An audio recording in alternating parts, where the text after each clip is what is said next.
नमस्कार दोस्तों, आज मैं लेकर आया हूँ आपके लिए एक बहुत ही शानदार प्रेरक कहानी। इस कहानी के माध्यम से आप जानेंगे कि किस प्रकार एक ही समय और एक ही मुहूर्त में जन्म लेने के बाद भी अलग अलग आदमी अलग अलग सुख सुविधाओं का भोग करते हैं। तो सुनिए इस कहानी को। एक बार एक राजा ने अपने राज्य के सभी विद्वान ज्योतिषियों और सभी ज्योतिष प्रेमियों की सभा बुलाकर प्रश्न किया कि मेरी जन्म पत्रिका के अनुसार मेरा राजा बनने का योग था और मैं राजा बना भी।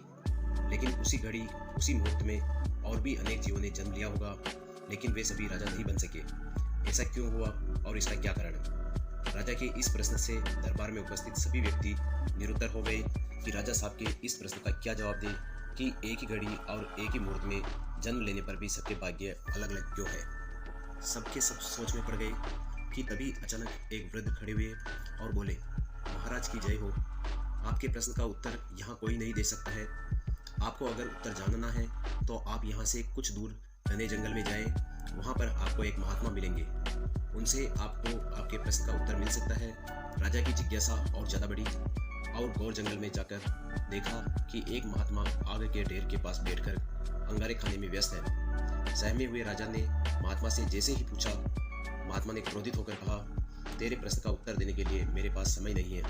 अभी मैं भूख से पीड़ित हूँ, मुझे ये खाने दो। और सुनो राजा जी, आपके प्रश्न का उत्तर यहाँ से कुछ आगे नीली पहाड़ियों के बीच एक और महात्मा रहते हैं, वे ही दे सकते हैं। राजा की जिज्ञासा और बढ़ गई।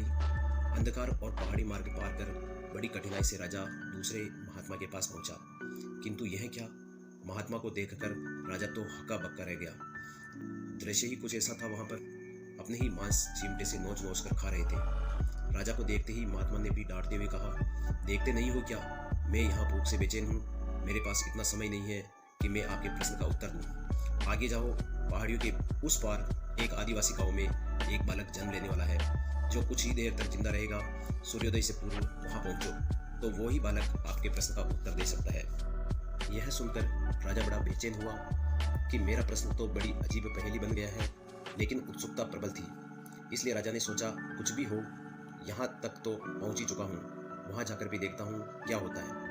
राजा वापस कठिन मार्ग पार करते हुए किसी तरह सुबह होने तक उस गांव में जा पहुंचे।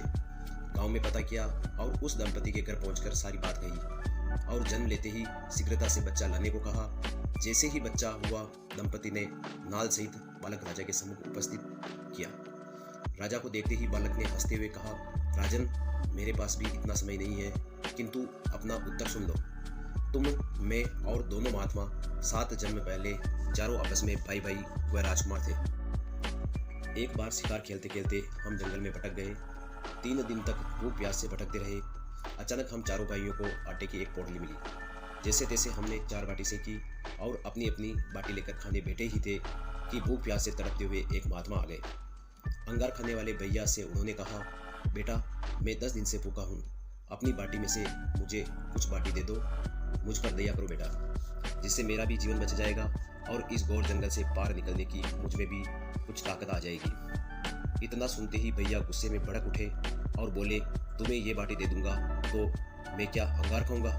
चलो भागो यहाँ से। वे महात्मा जी फिर मांस खाने वाले भैया के निकट आए और उनसे भी अपनी बात कही, किंतु उन भैया ने भी महात्मा से गुस्से में आकर कहा कि बड़ी मुश्किल से प्राप्त ये बाटी मैं तुम्हें दे दूंगा तो मैं क्या अपना मांस नोच कर खाऊंगा? भूख से लाचार वे महात्मा मेरे पास भी आए, मुझसे भी बाटी मांगी और दया करने को कहा, किंतु मैंने भी भूख में धैर्य खोकर कह दिया कि चलो आगे बढ़ो, ये बाटी मैं तुम्हें दे दूंगा तो मैं क्या भूखा मरूंगा?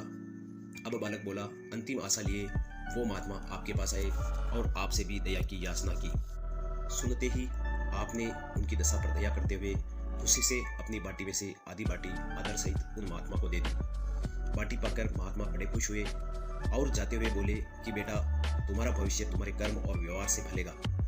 अंत में बालक ने कहा, इस प्रकार हे राजन, उस घटना के आधार पर हम चारों ही अपने किए हुए कर्मों के आधार पर भोग रहे हैं। धरती पर एक समय में अनेकों फूल खिलते हैं, लेकिन सबके फल, रूप, गुण, आकार, प्रकार, स्वाद सब एक दूसरे से भिन्न होते हैं। उसी प्रकार धरती पर एक साथ कई जीवों का एक ही समय और एक ही मुहूर्त में जन्म होता है, लेकिन सब अपने कर्मों के अनुसार उसका भोग भोगते हैं। इतना कहकर वह बालक मर गया। अब राजा को समझ में आ गया कि क्यों एक ही समय पर जन्म लेने वाले सभी जीव एक ही प्रकार का जीवन यापन नहीं करते हैं। दोस्तों कैसी लगी कहानी कमेंट बॉक्स में ज़रूर बताएं। जय हिंद।